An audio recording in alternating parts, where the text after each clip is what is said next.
Bonsoir, merci pour l'invitation. C'est un plaisir d'être ici pour beaucoup de choses. Des amis, un territoire magnifique, l'architecture militaire, des gens sympas. Et une chose importante, c'est voir les projets de mon ami Nuno, que je ne connaissais pas. Et je suis heureux pour voir l'évolution, comment il a parti de beaucoup, une graphologie très prochain à moi, et après comment il a sorti à travers de CISA et en arrivant à Adolf Loos. Et ça, c'était une très bonne pédagogie. Bien, je vais montrer quelques maisons. La première maison n'est pas habitée, c'est un musée. Mais c'est pour parler règle, une peintre portugaise qui habite à Londres, mais qui n'a pas voulu appeler son édifice avec musée par la règle, mais maison des histoires et des rêves. Alors, c'est une peintre, comme on voit, les peintures, elle fait des rêveries. Et alors, ces tableaux sont dans le musée. Elle veut absolument qu'on appelle maison des histoires. Habite les histoires, mais pas personne. Alors, ici, c'est le site que j'ai choisi. J'ai eu cette sorte de choisir le site. C'est un ancien club de la ville, très aristocratique, qui est fermé après la Révolution. Et après, j'ai choisi le centre du jardin où étaient les cours de tennis qu'on voit dans l'image. Bien, je fais un parcours comme un cloître, un pâture, et on entre en diagonale à cause des arbres. J'ai respecté tous les arbres parce que je fais ce projet pendant le dessin du métro à Porto, où je devais de temps en temps couper un arbre dans les jardins. Et tous les verts écologistes m'appelaient un monstre pour couper des arbres. Mais maintenant, il marche à pied parce qu'il ne peut pas entrer dans le métro. Et j'étais complexé, il faut le dire. J'ai essayé de ne pas toucher les arbres pour faire le musée. Alors, c'est un rapport positif, négatif, naturel et artificiel. On entre en diagonale et après, on fait un tour et on revient au point de départ. Et on voit ici comment ça se passe. On entre à cause dans le coin, on traverse le jardin entre les arbres et après, il y a des différentes échelles de salles pour des tableaux, parce qu'il y a une collection, plus ou moins. J'ai travaillé avec la peintre. Il avait des petites gravures, des grands tableaux. Et alors, j'ai essayé de faire des boîtes au milieu du jardin. C'était la stratégie, faire des fragments au milieu des arbres, et avec des échelles différentes. Et ce sont les portes qui agrafent, je ne sais pas si c'est comme ça qu'on dit en français, qui lient les volumes, comme on voit ici. À l'entrée, il y a la réception. Et j'ai découvert avec les maquettes, et en imaginant, en promenant dans le jardin, qu'on ne voyait pas le musée. Alors c'était une architecture un peu avec peur d'exister. Alors, comme était le thème les maisons, j'ai mis ces deux pyramides que je ne sais pas à l'origine. J'ai oublié. Des gens, les critiques, ils disent que c'est le palais du roi qui est proche avec ses tours. Alors, je pense peut-être que c'est la cuisine du monastère d'Alcobaça, qu'il y a une cheminée énorme. Et à Casabella, quelqu'un m'a dit que c'était des cheminées de boulet. Alors, s'il reste bien, ça veut dire que la copie n'est pas consciente. Alors, on entre, c'est la réception. Et à droite, on voit, c'est la salle d'exposition temporaire. On voit la raison pour trouver l'échelle des boîtes et pourquoi au milieu des arbres, j'ai mis ces pyramides. L'entrée, c'est comme une porte. Il faut toujours dans l'entrée un mur pour mettre tous ces gens qui devaient donner de l'argent et qui ne donnent pas. Et la date du président de la République qui ne comprend rien et qui doit inaugurer. Alors ça, c'est le mur qui appuie. La promenade à travers des arbres, comme une porte. Et tous les salles ont une petite fenêtre ou une porte pour le dehors. Comme c'est une maison, je ne voulais pas faire une boîte noire avec la lumière artificielle. Et toutes les salles peuvent voir le jardin et l'extérieur et la réalité. Ici, c'est un patio près du bar où on peut manger au dehors quand les arbres vont monter. Et ça sont des arbres. Il y a des arbres nouveaux. J'ai été complexé à dessiner l'édifice et je ne voulais pas couper les arbres. On peut imaginer, je fais moi-même l'implantation au milieu. On peut imaginer ma surprise quand je suis arrivé, ils ont coupé les arbres. Alors, l'édifice a resté nu entre le vide des arbres. J'ai demandé pourquoi ils ont coupé les arbres. Ils disent qu'il n'appartient pas à les espèces originaux de la tradition du paysage de ce lieu. Comme tout le monde sait, le Portugal est plein de Noirs, des nègres qui viennent de la colonie. Et j'ai demandé pourquoi, si les nègres qui ne sont pas des Portugais, il faut les couper parce qu'ils ne peuvent pas habiter à Lisbonne. Alors, le maire, c'est un homme intelligent, a compris, il a donné de l'argent pour mettre des nouveaux arbres qui sont les plus petites. Moi, ça m'intéresse, c'est comme les fruits. Si j'aime c'est ridicule. Personne ne sait pas, les oranges et les tomates, ils viennent d'Amérique. On ne peut pas manger de tomates parce que ce n'est pas portugais. Après, on a introduit les oranges et les petits oranges en Chine. Je pense qu'une chose bien, c'est la globalisation dans les fruits et les plantes. Alors, ici, c'est un coin d'une autre salle avec une petite fenêtre pour voir le jardin à l'intérieur. Ça, c'est la composition de ces volumes. Et on voit la ligne rouge dans les arbres qui se préparait rouge à dire non. Et ils sont sauvés. Et ça, c'est un peu le coin qu'on a vu de la fenêtre.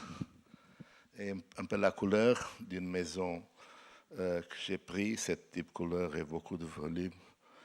Et c'est du béton, c'est un morceau qui est resté dans mon bureau pendant du temps. Ça, c'est la partie latérale avec la partie pédagogique et la bureaucratie. Les matériaux, c'est la pierre locale. Ici, c'est local, mais c'est local, je l'ai utilisé parce que c'est très beau. Parce que maintenant, on utilise les matériaux chinois, qui sont les plus beaux marchés. Alors, c'est un marbre gris très beau. On entre, il y a le bookshop. Le restaurant, c'est l'autre pyramide. L'auditoire. La salle où sont les petits peintures. Et toujours le même système dans les salles. C'est la lumière qui est contrôlée par un computer qui illumine uniformément les murs. Pas des cercles à chaque tableau, c'est horrible. Et l'air conditionné. Et après, il y a une ligne aussi électrique, si on peut ajouter une lampe pour renforcer quelque chose. Ici, des tableaux moyens. La fenêtre est un angle où on peut voir le jardin. Et j'ai pensé qu'on pouvait fumer, parce que j'ai fumé dans ce temps, parce qu'au milieu d'un musée, c'est fatigant, il faut s'arrêter un peu. Le patio central avec une porte. D'autres salles. Et la grande salle temporaire avec 11 mètres d'auteur, parce qu'il y a toujours des choses que dans l'art moderne et contemporain qu'on ne comprend pas. À la fin, quand on ferme le circuit, un grand, comment on dit, banque, c'est pour les écoles que les écoles, parce que les professeurs doivent expliquer avant ou à la fin aux étudiants pour regrouper tout le monde. On sort. Et maintenant, le musée, je pense, je ne sais pas s'il va continuer parce que l'État a coupé l'argent. Il n'y a pas d'argent. Et par la règle, a pris les tableaux et maintenant ils sont à Londres. Et il semble, M. Jacques Tati a demandé qu'est-ce qui se passe dedans. Ça, c'est une maison pour une personne, c'est un écrivain qui m'a demandé, j'ai travaillé avec Nono dans cette maison, il m'a demandé une maison, mais pas en verre, pas des grandes surfaces en verre. Il voulait intimité, c'est un écrivain, il veut être en repos à écrire, et il voulait pas en volume seulement, beaucoup de volume, et avec des différents points de vue pour le paysage. C'était un paysage très beau, c'est un parc naturel. On voit la mer, les montagnes.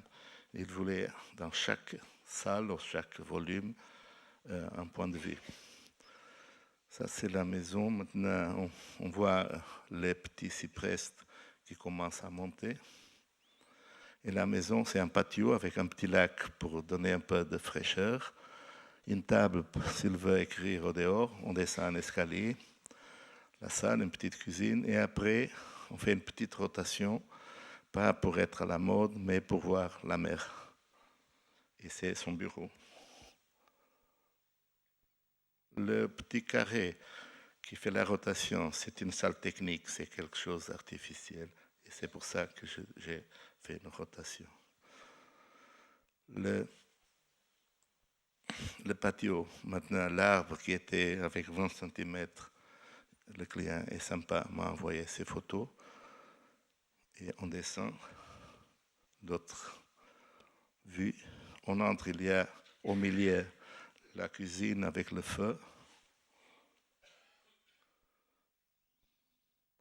Il y a une fenêtre qui donne pour la table qui est au dehors. Et alors, il met tous les différents objets, parce qu'il est un artiste, et c'est comme un tableau qui change tout le temps. Alors j'ai mis cette ligne en métal pour dire que c'est un tableau. L'autre fenêtre, c'est la fenêtre par exemple de sa chambre, qui envoie ce thème de ces montagnes comme un col. La salle de bain avec un cylindre, parce qu'elle est très petite. Il m'a demandé une piscine, il est un peu zen, fait de la gymnastique zen, je ne sais pas. Il m'a demandé une piscine avec 2 mètres pour 15 mètres. C'est une chose pour lui, un type seul. Et la fenêtre, les variations des autres fenêtres. Et après, son bureau, qui est là, le grand carré. Et entre ces volumes, il y a toujours un cyprès qui, maintenant, je comprends, qui sépare et fragmente les volumes. Et après, on voit la vie de son bureau avec ce double cadre. Comme quand on met un tableau dans une salle, il y a toujours un papier blanc et après le dessin à l'intérieur. Habiter en famille, c'est une maison dans la banlieue de Porto. C'est une maison pâtière. Parce qu'il est devant le métro, il fait beaucoup de bruit. Ce n'est pas les raisons qu'on a vues de chaleur pour le patio, c'est pour réduire le bruit devant. Ce sont 2 volumes, c'est un terrain en pente et on voit la ligne du métro. Et ce sont 2 volumes décalés, avec 2 jardins, un jardin pour les chambres, un jardin pour les salles. Il y a une piscine et un garage au-dessous, parce que le terrain c'est en pente, la maison c'est de nouveau, et alors au-dessous de la maison, il y a la piscine et le garage. Alors au-dessous de cette fenêtre, il y a une porte en marbre, c'est la porte pour les machines de la piscine, et la piscine, ici, et la piscine elle est là à côté du mur. Après on tourne. Et ça, c'est l'entrée et on voit le point où les 2 volumes sont décalés et c'est l'entrée. Avec un morceau de marbre à l'extérieur pour donner un peu. C'est une certaine tradition du Portugal, c'est mettre quelque chose qu'on pense qui est honorable, comme le marbre, la pierre, à l'entrée. Mais même les églises, seulement la façade principale, c'est en pierre. Et après, toutes les autres, c'est en arrière, c'est un peu abandonné. Alors, on voit que c'est l'entrée, il y a du marbre. Le marbre, il entre dans la salle, à droite. Il tourne, il fait le feu. Il manque un carré là, dans le feu, qui est dans l'escalier.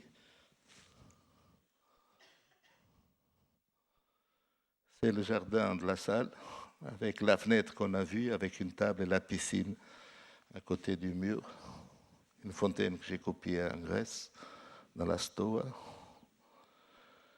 Et la fenêtre pour la banlieue. C'est horrible, mais il faut le faire. Parce que la question, s'il n'y a pas le moralisme à dire « Ah, ça c'est très beau, sinon on pouvait seulement ouvrir des portes pour l'Acropole ou le Parthénon ». Alors c'est la façon qu'on prépare pour rendre le paysage plus affectif. C'est horrible, c'est la banlieue, mais à mon avis, c'est mieux comme ça que sans fenêtre. Le couloir de distribution des chambres qui va en jardin plus intimide, plus japonais, on peut dire, mais qui est un peu petit. Alors j'ai mis un miroir à la fin, ici à gauche, et de la chambre, on peut voir le reste du jardin aussi. C'est la cuisine avec un joint entre les deux matériaux, la pierre et le bois, et dans le plafond, la lumière qui fait le même joint. Avec des détails que j'ai devenu fou, passant les joints de la lumière du plafond, du rideau, et le point où la fenêtre elle tourne. Mais ça a été des jours heureux à le faire. Le même dans les bains et le détail où les fenêtres touchent, il semble qu'il continue parce que j'ai mis un petit miroir aussi. Et il donne une certaine transparence, comme ici. Et la porte d'entrée de service, où les gens ils entrent, il y a un parapluie que j'ai dessiné. C'est là, avec une pièce en pierre pour mettre les parapluies. La maison du chien, un style, maintenant on ne voit pas parce que la nature a caché, mettait un style Zaradid. C'était un volume complètement déformé. Une maison de vacances en Espagne, en Catalogne, près de France. Alors c'est une famille qui va là seulement pour les vacances. Avec des règles, c'est un petit village, avec des règles qui obligeaient, qui disaient il faut bâtir en pierre, avec des toits et des fenêtres verticaux. Alors, j'ai construit des volumes. Les fenêtres sont presque carrées, il manque 2 cm à la largeur, alors sont verticales. Et les toits, sont des terrasses avec des toits fausses, avec la tuile, avec 2%. Et alors, les architectes, les techniciens, ils sont allés, ils ont confirmé qu'il était en pierre, verticale, avec des toits.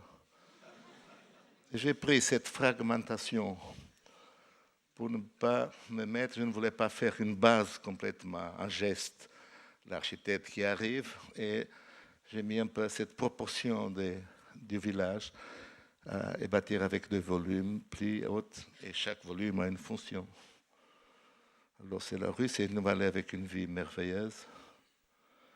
Et au premier étage, on entre, et c'est le garage, la lavanderie, et un volume pour les invités. Alors ils peuvent donner la clé aux invités, ils habitent là, parce que c'est une chambre et une cuisine. Après on descend, et c'est une grande galerie, un couloir, avec ces volumes. Il y a toujours ces patios, parce que le vent, il y a un vent terrible qui vient des Pyrénées. Je ne sais pas comment ça s'appelle. C'est un vent qui arrive à 120, 130 km. Alors pour être au dehors, il faut être protégé. Pour le nord, que c'est comme ça. Ici, c'est le grand couloir, on entre en milieu. Après, il y a la maison ou les chambres des filles. Après, une salle pour les filles, le salon, une grande cuisine avec une grande table, c'est le cœur. Ici, c'est la chambre du patron. Et à la fin du couloir, il y a toujours 2 patios avec la lumière et on peut prendre du bain dans ces patios. Ce qui a été difficile, ça, ce que je voulais, c'est volume indépendant. Alors, pour ne pas faire une folie à faire 4 murs à chaque volume, 2 murs par volume, alors il y a un mur béton résistant, seulement un, et après, on fait un décalage entre le deuxième mur pour à gauche et à droite pour donner une ligne pure. Et ça a été un détail pas facile. L'entrée, ce n'est pas avec le garage, c'est la première image. Après, le jardin, la maison des invités et l'escalier, on descend. Et ces patios protégés, les plans, ils commencent à monter maintenant pour protéger. C'est chaud, il y a du vent et c'est froid en même temps. Alors, cette ligne, c'est une obsession. Il y a toujours cette ligne à 2 mètres, 2 mètres 20. Et on voit les pierres. C'est au dehors. Elle fait toute la maison et après elle entre à l'intérieur. C'est la pierre. C'est le monsieur dans sa chambre. Et le système des portes, les portes sont toujours dans l'angle à cause du vent pour être protégées. Et elles ont toujours la proportion, moins 10 cm, et les fenêtres, les portes et la protection du soleil et de sécurité, elles entrent dans le mur. Ça veut dire qu'en été, ils peuvent être, la maison se transforme comme en terrasse. Et en hiver, ils sont protégés avec le bois. On voit là un petit morceau de bois qui est dans la boîte. Le couloir toujours avec l'obsession de la ligne qui sépare la pierre et le plâtre. C'est la salle des filles pour étudier. Je ne sais pas si vous étudiez ou non. Et c'est le dernier projet, c'est montrer quelque chose de collectif. Je ne vais pas montrer de ces habitations collectives sociales, parce que maintenant, en Portugal, on ne fait rien de social. J'ai fait des tours à Barcelone, elles n'ont pas fini bien. Ce sont des tours que j'ai, mais ils sont publiés. Maintenant, c'est un monastère. Et je vais le montrer parce que ce n'est pas normal de transformer un monastère en habitation. On fait toujours centre culturel, hôtel de luxe, Moyen-Âge, blablabla. Et j'ai demandé aux clients de habiter dans le monastère. C'est au sud. Ici, ce sont des salines. Devant, c'est Maroc. C'est très chaud. C'est la ville. Et au bord des salines, il y a un monastère. Et les parties plus claires, le rose, sont les corps nouveaux que j'ai bâtis. Un projet très difficile parce que quand je suis entré, j'ai vu ça. C'est l'ancien monastère rouge avec transformé pour une usine de farine. On voit la cheminée. On voit aussi ce grand patio avec divisé pour ces 3 palmes. Et quand je suis entré, j'ai devenu amoureux de ça. Et les salines, un mur qui ferme le monastère. La porte latérale, ça veut dire que le monastère c'est féminin. Et la vue de l'usine qu'ils ont ouvert des grandes ouvertures pour les salines. Alors, mon problème, j'ai déjà restauré des monastères. Un premier pour un hôtel, en pierre au nord. Après, un autre pour un musée. Alors, c'est une chose, le patrimoine qui devient sacralisé. Des experts experts en patrimoine, c'est une chose ridicule que les experts en patrimoine. Architecte, il fait bien toutes les choses. Il fait bien une maison pour l'oncle, il fait bien une maison pour les poulets, il fait bien un monastère. Il n'y a pas cette chose, c'est ancien, il faut mettre attention. Le reste, la banlieue n'intéresse rien. Alors, je ne voulais pas utiliser tout ce que je savais de mon expérience à faire un objet de design. C'est une opportunité de faire un programme complètement nouveau, habiter dans le monastère, des maisons. Et la deuxième, ce n'est pas un monastère isolé dans un parc, un objet en bois, mais c'est la ville elle-même, c'est intercé. Elle était isolée pour les murs. Et mon intention, en faisant avec un programme d'habitation, c'est ouvrir le monastère à la ville, comme le palais de Dioclétien à Split. Il était un palais, après il est devenu ville, et comme beaucoup d'autres choses, on passe de l'architecture à l'urbanisme. Et pourquoi pas le cloître devenir une place. Alors, la première chose, c'est dans le mur, faire une rue et faire des habitations, parce que les clients, ils voulaient beaucoup d'habitations, 78, je pense.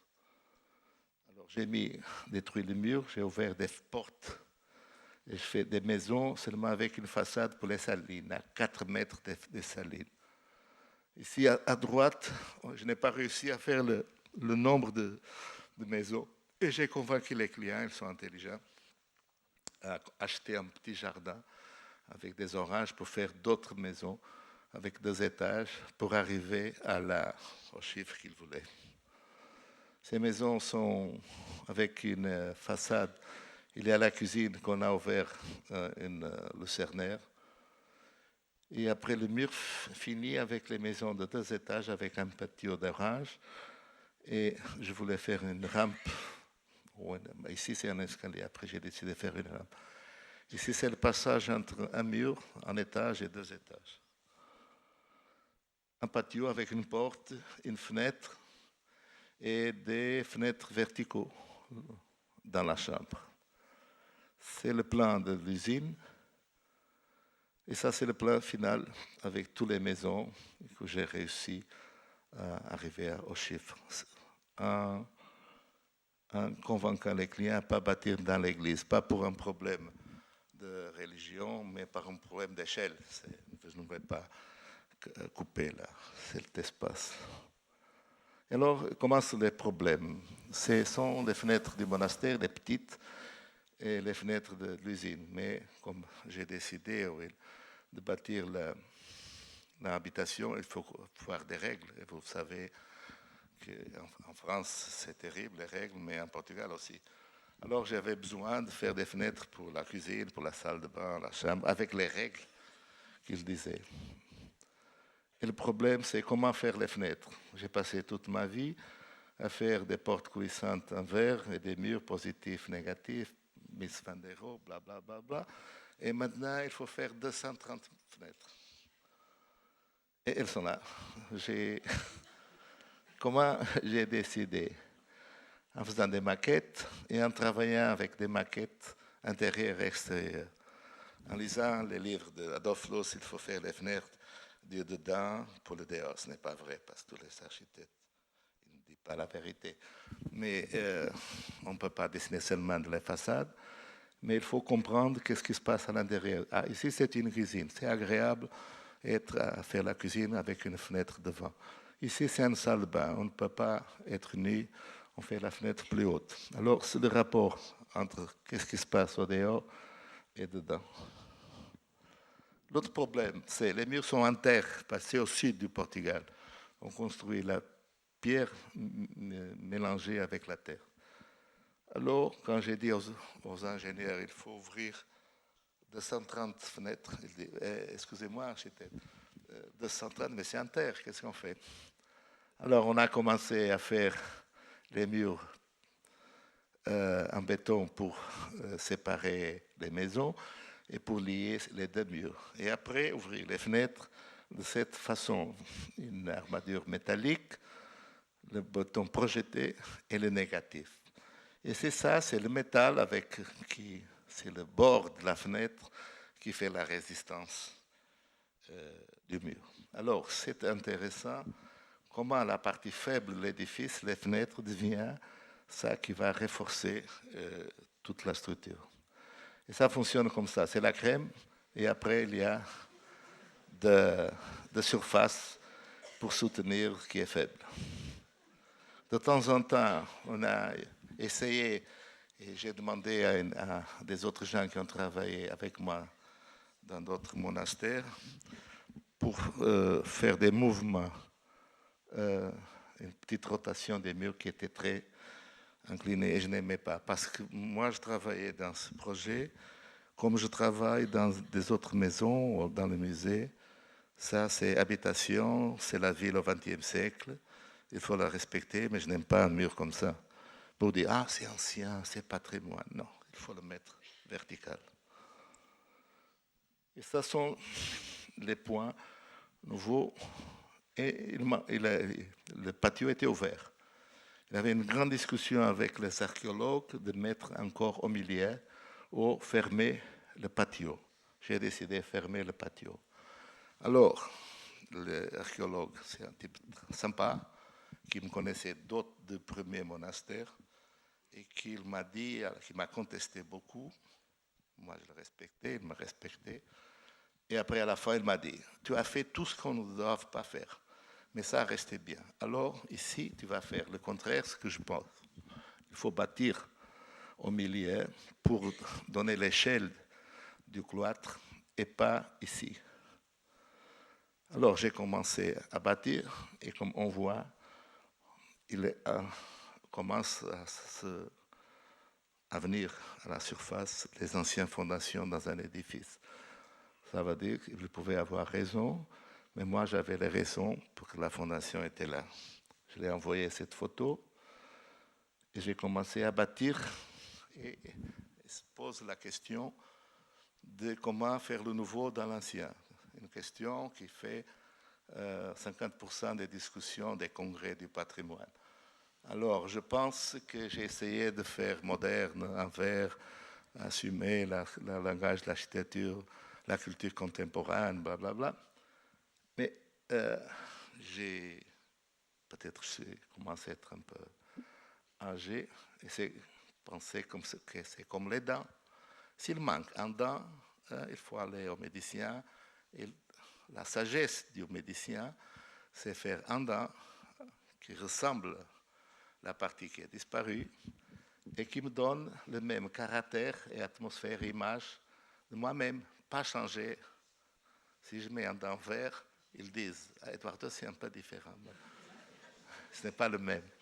Alors, j'ai essayé de faire le même, une copie totale, pastiche totale. En pierre, sans fenêtre, et après ouvrir les fenêtres, comme j'ai ouvert dans la partie ancienne. C'est ironique. Et même, j'ai volé des anciennes fenêtres pour mettre dans la partie nouvelle. Maintenant, les gens ne comprennent rien. Et c'est la façon d'ouvrir. C'est fini, le corps il est bâti. L'église, quand on voulait finir, c'est arrivé la crise, pas d'argent, j'ai fini avec le plaque au plâtre. Ce n'est pas un crime parce que quand il arrive l'argent, on peut la faire bien, mais ça, c'est scénario. On ne met pas la main.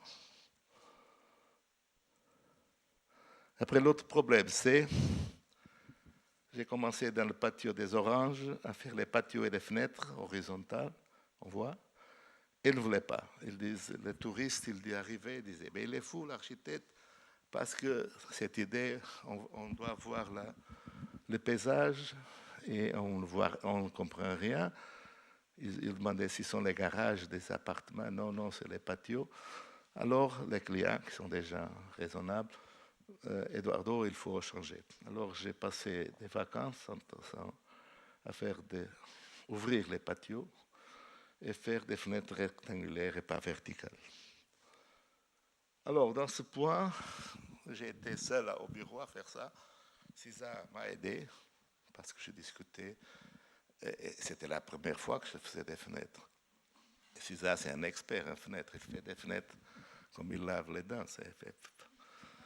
Alors, j'ai réussi la proportion. Et dans ce point, je pense que tous les problèmes, le mur, les ingénieurs, les fenêtres, les patios, sont un peu finis. J'utilise cette image de Joseph Beuys, cette installation qu'il a fait aux États-Unis, à New York, qui s'appelle I Love America and America Love Me. Il a passé 15 jours à habiter avec un coyote dans une galerie. Il dormait là. Au début, il était violent. Il mangeait là. Mais à la fin, il a réussi à avoir une empathie. Et ils sont devenus amis. Alors, c'est comme le patrimoine. Au début, on ne sait pas qu'est-ce qu'on doit faire. Mais si on le visite tout le temps. Et disait Tavora, c'était un expert, disait, au début, c'est horrible, c'était artificiel. C'est l'architecte qui projette des choses dans le papier et ne comprend rien.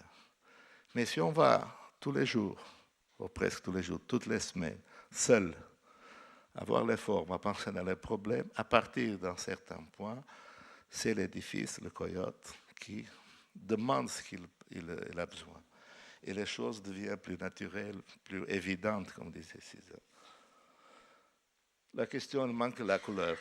Ça, c'est les murs en pierre, en terre avec la pierre, les fenêtres en béton, et manque la couleur. Je voulais mettre le même rouge, mais on voit ici, c'est le rouge, c'est du chaud, et c'est une couleur transparente qui montre toute la vibration des matériaux et les échelles de l'édifice. Mais les clients disent, vous êtes fous, on ne peut pas mettre le chaud, parce qu'il faut faire la peinture toutes les années. Alors, il faut mettre la peinture plastique. Et c'est terrible. J'ai passé des jours à mon bureau avec ce monsieur à essayer de faire des couleurs. Mais comme on voit ici, ce sont des couleurs opaques. On ne voit rien. C'était un monstre. Après, j'ai changé la couleur. J'ai peut-être le jaune, c'est plus... On va essayer. Le jaune, ça a été horrible, comme on voit. Après, j'ai essayé la couleur près du chaud, du sable. Et elle est devenue comme... Elle donne des ombres, on voit les matériaux. Et ça a été un peu clair parce que j'ai visité un dimanche matin avec un soleil très fort. Et après, on a mis un peu plus caché. On voit les portes. Ici, c'est l'entrée. Et ça, c'est le triplex des maisons. On entre, il y a une chambre en bas, un escalier, une salle, une kitchenette et une mezzanine avec un petit banc. On voit, chambre, tac, tac. Les matériaux, c'est le blanc, la céramique artisanale, très cher, écologie et artisanat, très cher, toujours. Escalier artisanal, très chic. L'homme qui m'a aidé à faire la céramique, riche. L'air conditionné caché dans l'armoire. Quelques meubles de César pour convaincre le client. Il a dit jamais, ils sont très chers. Des meubles que j'ai dessinés, moitié baraguin, moitié portugais. La lucernaire qui traverse toute la maison. La petite salle de bain dans la mezzanine. Et à la fin, le monastère fini. Et à mon avis, même pour la couleur, je n'avais pas pensé à ça. Il fait partie un peu de la ville. On voit, il ferme, pas avec sa mur, il ferme la ville, les rues. Il fait des rapports, le transit, les signaux. Un trou, on a inventé une maison, on appelle la chinoise. Un collage, un morceau de l'usine, pour continuer à dire ça a été un monastère, mais aussi une très belle usine. Des patios au milieu de l'usine, l'entrée dans le grand patio,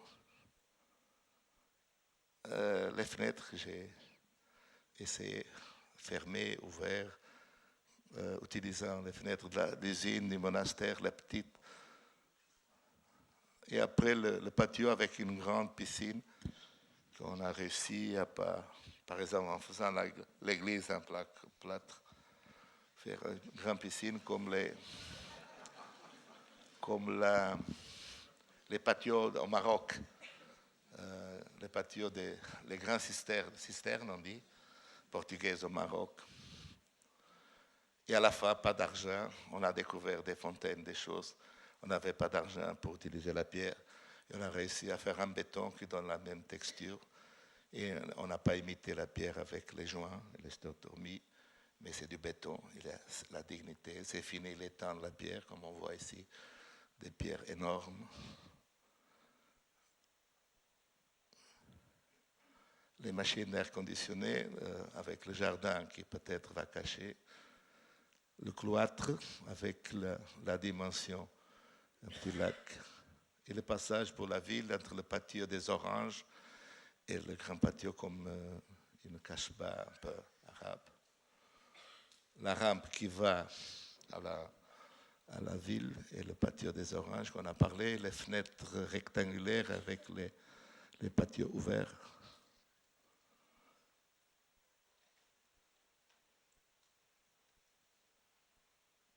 L'intégration, c'est sûr, le couleur, ça marchait bien. La volumétrie aussi, ça marche bien dans le paysage. Et merci beaucoup.